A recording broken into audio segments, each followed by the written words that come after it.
Sandrine Garcia. Bonjour French Web. Vous venez de publier chez Albin Michel « Comment je suis devenu millionnaire grâce au net », 3 petits points, sans rien y comprendre, jolie provocation dans le titre. C'est une histoire qui est la vôtre et qui est une histoire sur 15 ans, et c'est l'histoire d'une vie en même temps. C'est assez étonnant en fait qu'on arrive à concentrer autant d'événements en si peu de temps. Mais c'est vrai qu'à travers ma petite histoire, je voulais rendre hommage à toute la génération des premières années de l'Internet, et notamment à cette génération de Caramel. C'est un regard à la fois, je pense, sans complaisance et avec beaucoup d'affection pour tous ces gens qui ont fait le web des débuts, quoi. Pour vous, ça démarre à peu près fin 95, ça démarre avec des copains, avec un amoureux aussi, je pense qu'il y a de l'amour dans l'histoire aussi, vous débarquez dans le web ça sans rien y comprendre, et d'ailleurs personne n'y comprend rien à l'époque. C'est vrai que personne n'y comprend pas grand-chose. En revanche, ce qu'on sait, c'est que ce truc va révolutionner nos vies. Donc on ne sait pas exactement quand, mais un jour, tout le monde l'utilisera comme on décroche son téléphone, donc il faut qu'on fasse quelque chose là-dedans. Voilà.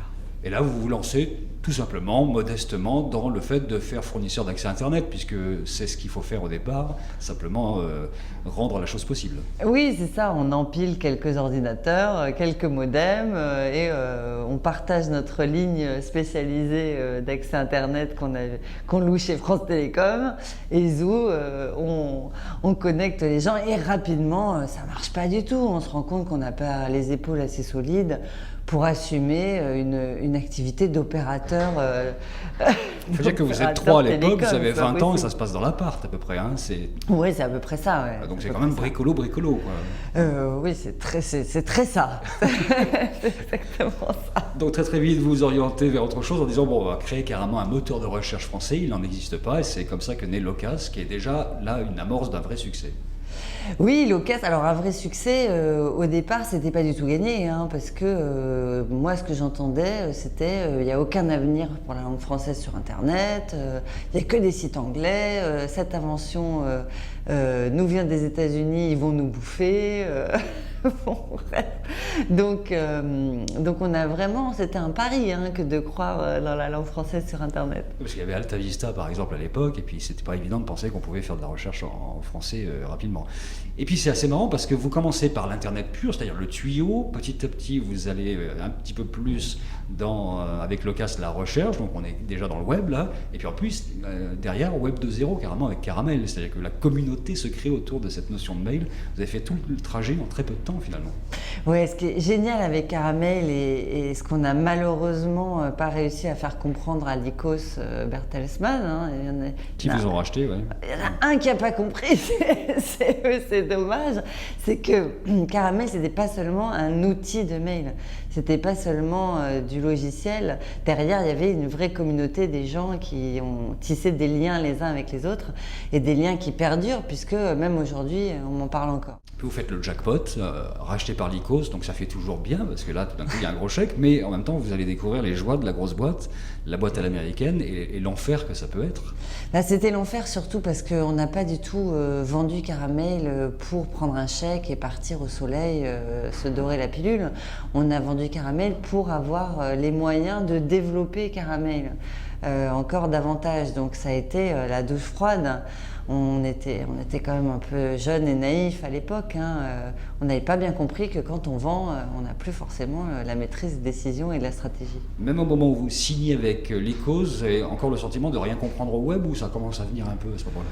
Moi, j'avais une formation un peu accélérée quand même avec mes deux amis et associés, Alex et Christophe, qui étaient vraiment des ingénieurs purs et durs d'ailleurs.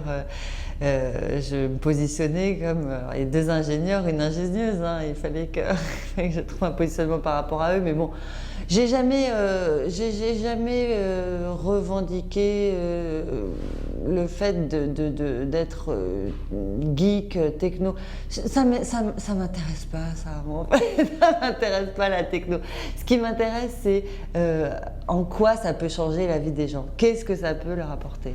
Voilà. Là, je crois que j'avais ma place, que je l'ai toujours et qu'elle était pleinement justifiée et assumée. Bon, vous finissez par vous faire virer de l'organigramme de l'ICOS, qui est la Oui. meilleure nouvelle qui puisse arriver. Vous êtes jeune, C'est pas faux. vous êtes riche, et vous vous dites, bon, franchement, on a vécu un peu le truc au départ, c'était le côté pionnier, là, ça ressemble plus à ce qu'on aimait, donc vous décrochez un petit peu. Il y a une période où vous n'avez pas tellement envie d'y retourner directement, j'ai l'impression. Je suis partie de chez Lycos en 2004, j'ai lancé l'anti-moins cher en 2005. Pendant plusieurs mois, il a fallu quand même passer en revue des aspects juridiques très importants, donc ça a pris un petit peu de temps. C'est pour ça que je me suis un peu enterrée pendant un peu moins d'un an avant de lancer une nouvelle start-up, l'anti-moins cher. Avec l'idée d'aller casser un marché cette fois-ci et d'aller casser un monopole surtout. Exactement, avec l'envie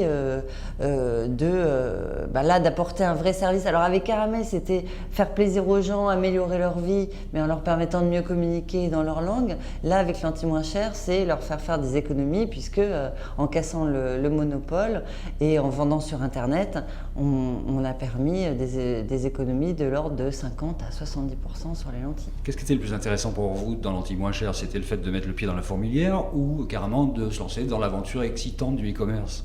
Eh ben, les deux, parce que dans tous mes projets, et pour Alexandre et Christophe c'est pareil, je crois qu'on a l'aspect business, où on a envie de mettre en place un business qui marche avec un modèle pérenne.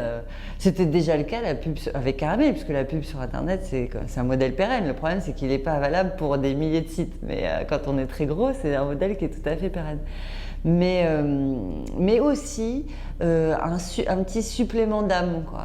L'envie de vraiment d'apporter quelque chose aux gens. Donc mettre un pied dans la fourmilière, c'est pas par envie particulière de me faire des ennemis auprès des opticiens que par ailleurs je respecte beaucoup. Mais c'est l'envie de faire bouger les lignes, parce qu'après tout, quand on a un peu réussi et qu'on a un peu d'argent, il faut le mettre à profit pour la communauté, justement. Quand on a écrit sa biographie à 35 ans, qu'est-ce qu'il reste à écrire derrière? Alors d'abord, j'ai un petit peu plus que 35 ans. Je suis gentil. Oui, c'est sympa. Le tome 2, le tome 2 qui sera... La suite des aventures à partir de... La suite en Chine.